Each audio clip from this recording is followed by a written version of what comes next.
सभी को मेरी तरफ से जय हिंद दोस्तों। तो आइए, एक सवाल है ब्रीथ का, इसको हम लोग ऑब्जेक्टिव भी पूछा जाता है और सब्जेक्टिव भी, तो दोनों एक बार लॉन्ग मेथड से एक बार ट्रिकली मेथड से भी करेंगे। तो आइए इसको क्वेश्चन को पहले पढ़ लिया जाए। सवाल कहता है मेरे दोस्तों कि दो वृत्तों की क्षेत्रफलों का अनुपात 25:49 है, उनकी त्रिज्याओं का अनुपात बताइए। तो अगर ऑब्जेक्टिव पूछेगा कि दो गो वृत्त है और दो गो वृत्त के क्षेत्रफल का अनुपात दिया रहेगा, तो ट्रिकली कैसे करेंगे इसको समझिए।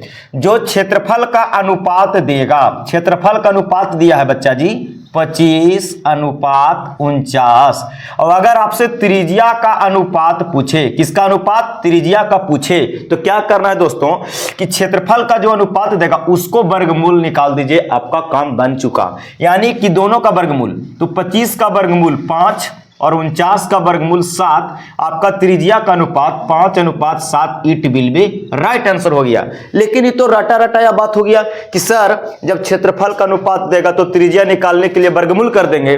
अब अगर त्रिज्या का अनुपात दिया रहे, अगर त्रिज्या का अनुपात दे दे और क्षेत्रफल का अनुपात पूछे, तो इन्हीं दोनों के स्क्वायर करके जवाब देना है। यानी 5 के स्क्वायर कर देंगे 25 और 7 का स्क्वायर कर देंगे 49। ये मेरा क्षेत्रफल का अनुपात हो चुका। लेकिन इसको लॉजिक से कैसे बनाया जाए, ये तो ट्रिकली कर लिए, है ना। आप समझते हैं इसको। तो पहले हम लोग लॉजिक से बनाने के लिए लिखेंगे कि माना कि पहला वृत्त का त्रिज्या r1 तथा दूसरा वृत्त की त्रिज्या r2। दो गो वृत्त है, एगो के r1 मान लिए, एगो के r2 मान लिए।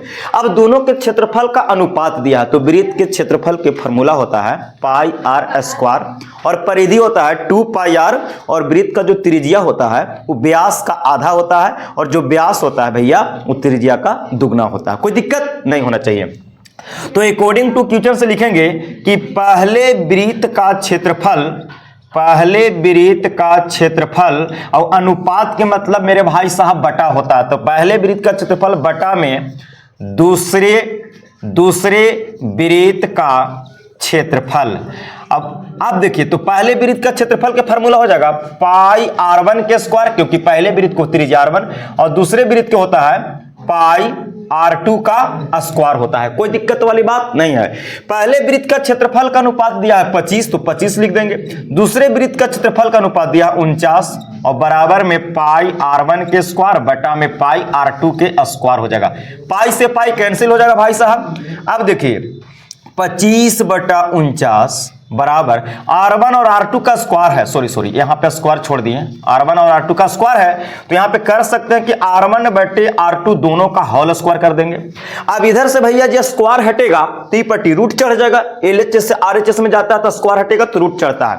तो स्क्वायर अगर हटाते हैं भाई साहब तो रूट चढ़ेगा, और 25 का वर्गमूल 5, 49 का वर्गमूल 7 होता है दोस्तों, क्या होता है 7। तो दोनों त्रिज्या r1 और r2 आ गया। इसी को अनुपात में आप लिख सकते हैं कि r1 अनुपात r2 इज इक्वल टू 5:7। ये आपको मेथड से लॉजिक से हल हो चुका है। ऐसे करके बनाया जाता है। अब मैं उम्मीद करता हूं कि ऑब्जेक्टिव आएगा तो ऑब्जेक्टिव भी मार सकते हैं, सब्जेक्टिव आएगा तो सब्जेक्टिव भी बना सकते हैं। कोई सोचने वाली बात नहीं है। अगर आपको कंफ्यूज है तो कमेंट कीजिए, मैं उसको कमेंट के माध्यम से आपको क्लियर कर दूंगा। अगर वीडियो अच्छा लगा तो लाइक शेयर करते रहें, बच्चों को पास शेयर करते रहें। देखने के लिए धन्यवाद।